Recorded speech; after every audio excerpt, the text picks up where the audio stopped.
অনেকের একটি কমন প্রশ্ন থাকে, তাহাজ্জুদের সালাত কত রাকাত পড়তে হবে।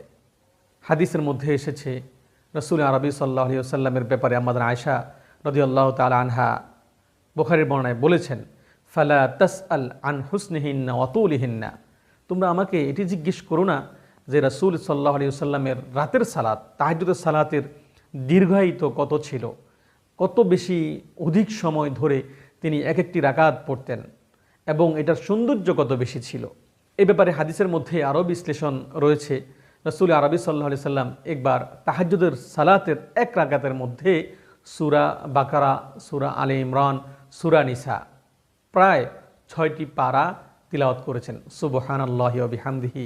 এই জন্য তাহাজ্জুদের সালাত আমরা দুরাকাত করে পড়ব।